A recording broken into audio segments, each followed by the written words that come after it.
Depuis plus de 6 siècles, un livre défie les historiens, les cryptographes et les rêveurs. Un manuscrit écrit dans une langue inconnue, rempli de plantes impossibles, de constellations oubliées et de créatures qui semblent venues d'un autre monde. Bonjour à toutes et à tous, ici Alpha, j'espère que vous allez bien. Certains pensent qu'il s'agit d'un canular médiéval, d'autres affirment qu'il cache un savoir interdit, transmis à travers les âges. Mais si le manuscrit de Voynich n'avait jamais été destiné à être compris, et si son véritable but était d'attendre le bon lecteur? Si vous souhaitez plonger dans cette nouvelle aventure, installez-vous confortablement, éteignez les lumières, et si vous êtes prêts, c'est parti.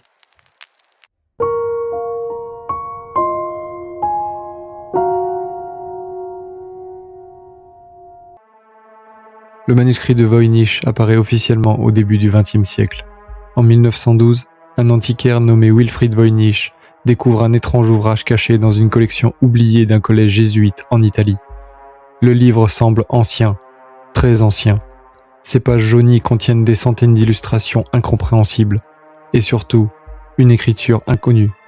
Aucune langue humaine connue ne correspond à ces symboles, ni latin, ni grec, ni arabe. Même les meilleurs cryptographes militaires du monde échoueront à le déchiffrer. Et pourtant, le texte semble suivre une logique réelle. Les mots se répètent selon des structures cohérentes, comme si quelqu'un avait réellement écrit une langue fonctionnelle. Mais par qui? Et surtout, pourquoi?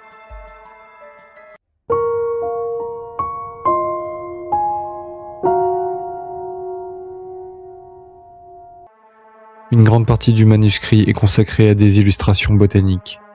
Des plantes aux racines torsadées, des fleurs impossibles, et des feuilles qui ne ressemblent à aucune espèce connue sur Terre. Certains chercheurs ont tenté de les identifier, sans succès. Chaque dessin semble inspiré du réel, mais déformé, comme si l'auteur avait observé notre monde à travers un rêve, ou pire, à travers une autre réalité. Une théorie raconte que ces plantes seraient les ingrédients d'anciennes potions alchimiques, des remèdes capables de guérir ou de transformer le corps humain. Dans certaines illustrations, les racines ressemblent même à des silhouettes humaines en souffrance, comme si les plantes elles-mêmes étaient vivantes.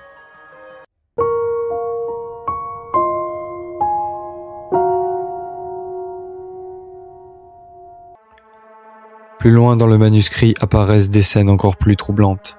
Des dizaines de femmes nues flottent dans des bassins reliés par d'étranges tuyaux organiques. Certaines portent des couronnes, d'autres semblent observer quelque chose hors du cadre. Les chercheurs pensent à des représentations médicales ou astrologiques, mais certains détails dérangent. Les conduits ressemblent davantage à des veines vivantes qu'à des canalisations, et plusieurs femmes semblent fusionner avec l'eau elle-même. Selon une légende ésotérique, ces illustrations représenteraient les gardiennes du seuil, des êtres capables de voyager entre les mondes grâce à des rituels hydrauliques oubliés, des passages liquides reliant notre réalité à une autre.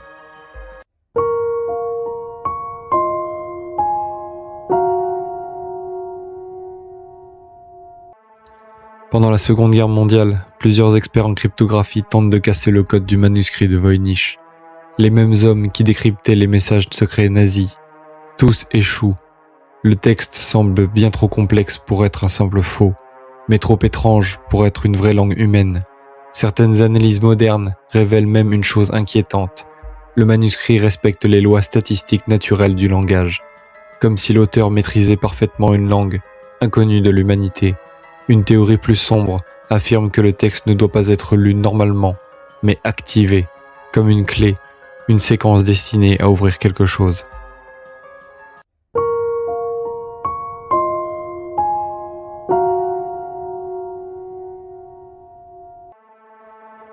Au Moyen-Âge, les alchimistes ne cherchaient pas seulement à fabriquer de l'or, ils poursuivaient un savoir interdit, la transformation ultime de l'esprit et de la matière. Et certains pensent aujourd'hui que le manuscrit de Voynich pourrait être un grimoire alchimique dissimulé sous un langage codé. Les symboles représenteraient des opérations secrètes, les plantes, des ingrédients rituels, et les constellations, des moments précis où certaines portes pourraient être ouvertes. Selon cette théorie, le manuscrit ne serait pas un livre scientifique, mais un mode d'emploi, celui d'un rituel oublié depuis des siècles.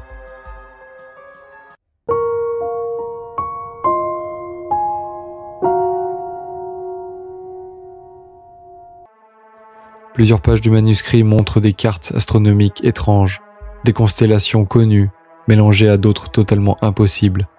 Certaines étoiles apparaissent dans des positions qui ne correspondent à aucune époque historique connue, comme si le ciel représenté appartenait à un autre temps ou à un autre monde. Des chercheurs amateurs ont même affirmé que certaines configurations célestes ne seraient visibles que depuis des régions inconnues de la Terre. Mais une autre hypothèse terrifie davantage. Et si ces étoiles n'étaient pas destinées à être observées, mais invoquées?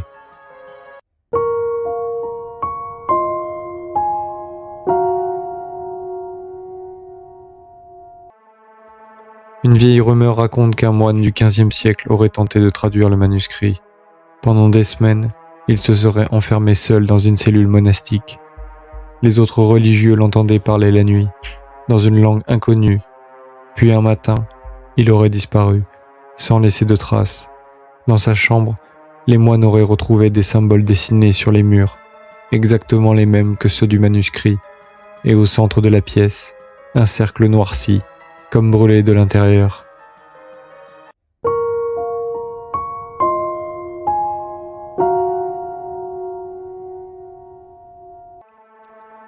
Certains spécialistes affirment ressentir un profond malaise après avoir étudié le manuscrit pendant plusieurs heures. Migraines, troubles du sommeil, hallucinations auditives, simple coïncidence? Peut-être. Mais une théorie plus étrange suggère que le manuscrit serait conçu pour influencer l'esprit humain, comme un organisme vivant. Les motifs répétitifs, les formes circulaires et les symboles hypnotiques pourraient agir inconsciemment sur le cerveau.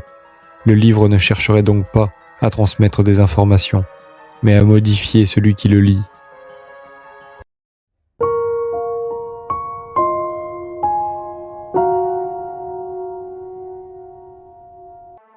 Les analyses au carbone 14 situent la création du manuscrit entre 1404 et 1438, mais son véritable auteur reste inconnu. Certains accusent un génie oublié, d'autres parlent d'une société secrète, et quelques théories extrêmes évoquent même une origine non humaine.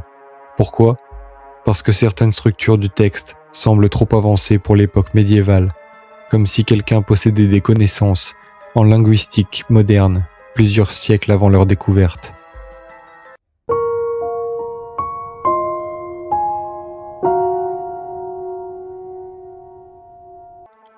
Et si le manuscrit de Voynich n'était pas un livre codé, mais un livre traduit depuis une autre réalité? Les plantes inconnues, les étoiles impossibles, les créatures étranges, tout pourrait venir d'un monde parallèle.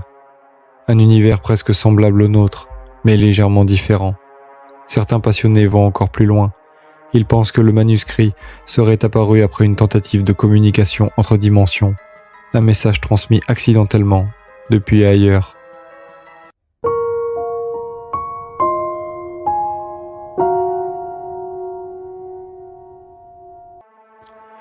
Plusieurs pages du manuscrit ont disparu au fil du temps, arrachées, volées ou volontairement détruites. Personne ne sait ce qu'elles contenaient. Mais certains chercheurs pensent que ces pages manquantes étaient les plus importantes du livre, peut-être les seules capables d'expliquer le reste, ou peut-être les plus dangereuses. Une rumeur raconte qu'un collectionneur privé aurait retrouvé l'une de ces pages perdues dans les années 1960. Quelques jours plus tard, il mourait dans un incendie inexpliqué. La page, elle, ne fut jamais retrouvée.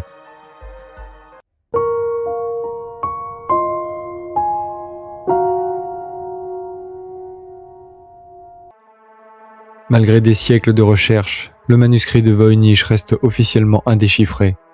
Et peut-être est-ce précisément le but, car certains secrets ne sont pas faits pour être révélés. Peut-être que le manuscrit agit comme un filtre.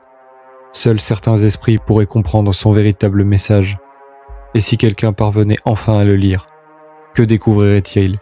Une connaissance interdite, une vérité sur notre monde, ou quelque chose que l'humanité n'aurait jamais dû approcher?